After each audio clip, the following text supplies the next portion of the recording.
Assalamualaikum warahmatullahi wabarakatuh. Perkenalkan, nama saya Septira Nino Arilia, NIM 1910221011. Di sini saya akan menceritakan cerita rakyat dari Jawa Tengah, yaitu Timun Mas.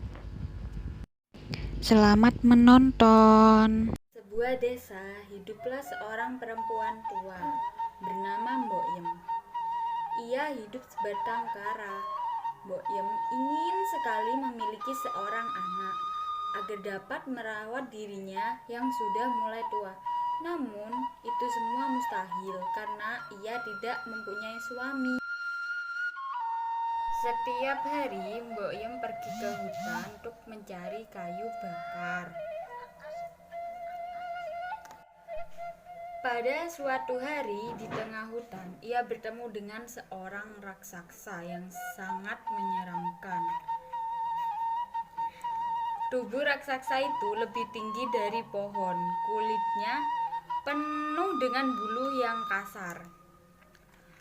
Kulitnya gelap, mulutnya terdapat sepasang taring yang sangat tajam. Kukunya sangat kotor dan panjang. Mbok Yem sangat ketakutan. Tubuhnya gemetar melihat makhluk yang sangat besar. Raksasa itu berkata dengan suara yang sangat membahana, "Hei perempuan tua, jangan takut, aku tidak akan memakanmu. Kamu sudah terlalu tua, dagingmu keras dan tidak enak. Aku datang ke sini hanya ingin memberi sesuatu padamu. Ho ho ho ho ho." Raksasa itu memberikan beberapa butir benih tanaman dan berkata, "Tanamlah benih ini dan rawatlah dengan baik dan kau mendapatkan semua yang kau inginkan selama ini. Tapi ingat, kau tidak boleh menikmati seorang diri. Kau harus memberikannya kepadaku juga sebagai tanda terima kasih." Mbok Yem hanya mengangguk, ia langsung pulang ke rumahnya. Setiba Mbok Yem di rumah, sesuai dengan petunjuk si raksasa itu, ditanamlah benih tersebut. Ajaibnya, keesokan harinya benih tanaman itu telah tumbuh menjadi tanaman mentimun. Buah-buahnya besar-besar, jika terkena sinar matahari warnanya seperti emas. Karena penasaran dengan buah mentimun itu, akhirnya dipetiklah satu yang paling besar. Ketika dibelah, Mbok Yem sangat terkejut. Di dalam timun tersebut ada seorang bayi yang sangat cantik. Keesokan harinya, di hutan Mbok Yem bertemu kembali dengan si raksasa itu. Raksasa itu berkata, "Engkau sudah mendapatkan apa yang kau inginkan selama ini. Sesuai dengan janjimu, engkau harus membaginya denganku." Mbok Yem bingung. Ia bertanya, "Bagaimana mungkin bayi perempuan bisa dibagi?" "Tidak usah bingung.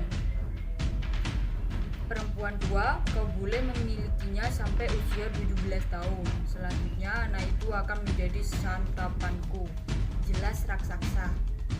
"Baiklah raksasa, aku akan merawat anak itu dan menganggap anak itu anakku sendiri sampai usia 17 tahun, ujar si Mbok Yem.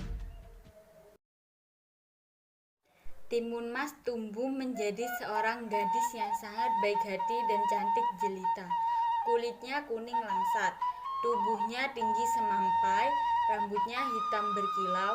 Semakin hari kecantikannya semakin terlihat. Timun Mas juga sangat rajin membantu ibunya. Ia selalu menemani ibunya mencari kayu bakar di hutan. Kebaikan hati Timun Mas membuat Mbok Yem khawatir kehilangannya. Ia sangat menyayangi Timun Mas untuk menjadi santapan si raksasa.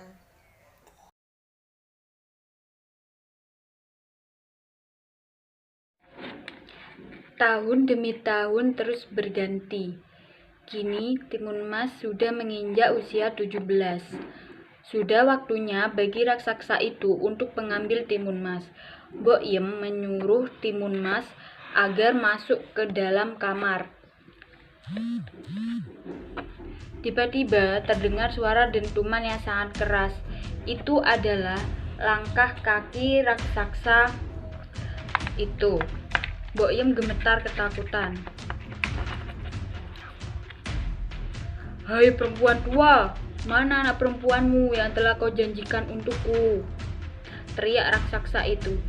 "Ia sedang mandi di kali, Tuan raksasa. Tubuhnya sangat bau, kau pasti tidak akan suka memakannya," ujar Mbok Yem. "Baiklah, aku akan kembali seminggu lagi. Pastikan ketika aku kembali ia sudah siap untuk kebawa ke hutan," ujar raksasa. "Tentu saja, Tuan, aku tak akan mengecewakanmu," ujar Mbok Yem. Maka pergilah raksasa itu untuk kembali ke hutan. Mbok Yem dan Timun Mas sangat lega. Mereka masih punya waktu seminggu untuk bersama. Namun setelah seminggu berlalu dan raksasa itu datang kembali, ibu dan anak ini tetap tidak mau berpisah. Timun Mas kembali bersembunyi, kali ini di dapur, di dalam tempayan air yang kosong. "Hai perempuan tua, aku kembali untuk menagih janjimu. Cepat serahkan anak perempuanmu," teriak si raksasa. "Maaf, Tuan raksasa, Timun Mas sedang menjual kayu ke kampung. Bila saja engkau datang lebih pagi, engkau pasti bertemu dengan dia," ujar si Mbok Yem. Dengan setengah marah, raksasa itu berteriak, "Baiklah, ku beri waktu 1 minggu lagi. Jika anakmu tidak kau serahkan kepadaku, aku akan hancurkan rumahmu." Melihat keadaan ibunya, Timun Mas berkata, "Ibu, janganlah sedih. Relakanlah aku menjadi santapan raksasa itu," ujar Timun Mas. "Tidak anakku, aku tidak akan membiarkanmu menjadi mangsa raksasa jahat itu. Ibu akan melakukan apapun untuk menyelamatkanmu," ujar Mbok Yem. Kemudian Mbok Yem pergi menemui seorang kakek sakti di gunung.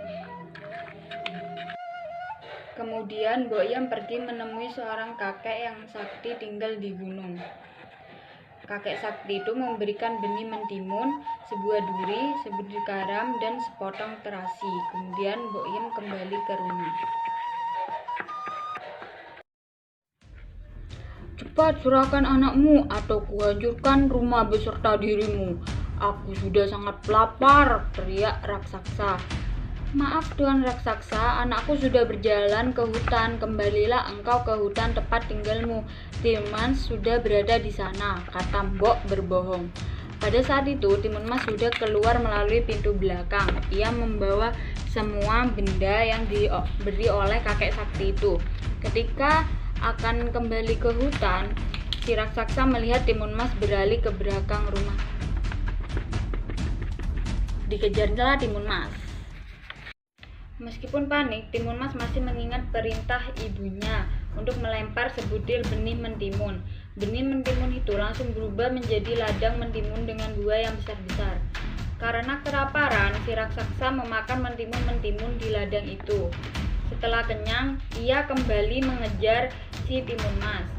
Meskipun perutnya yang kekenyangan membuat jalannya menjadi lambat, raksasa itu tetap bisa mengejar Timun Mas karena langkah kakinya yang panjang. Ketika si raksasa sudah dekat, Timun Mas melempar sebuah duri. Duri itu berubah menjadi sebuah hutan bambu. Hutan bambu itu memperlambat jalan raksasa itu. Tubuhnya menjadi penuh luka karena tertusuk batang bambu. Namun raksasa itu tidak menyerah, tetap mengejar mangsanya. Kali ini Timun Mas melempar sebutir garam. Garam itu berubah menjadi lautan yang luas. Raksasa itu harus berenang untuk mengejar Timun Mas. Ia berhasil, tetapi tubuhnya sudah sangat lelah. Raksasa itu terus mengejar Timun Mas sekalipun sudah kelelahan. Timun Mas melempar sepotong terasi. Kali ini terasi tersebut berubah menjadi lumpur hisap. Raksasa itu berteriak meminta tolong ketika tubuhnya terhisap lumpur.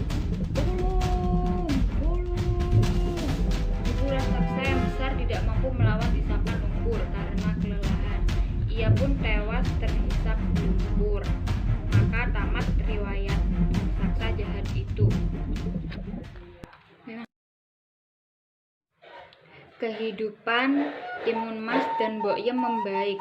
Timun Mas bertemu dengan seorang pangeran dari negeri seberang. Pangeran itu jatuh cinta padanya. Mereka pun menikah.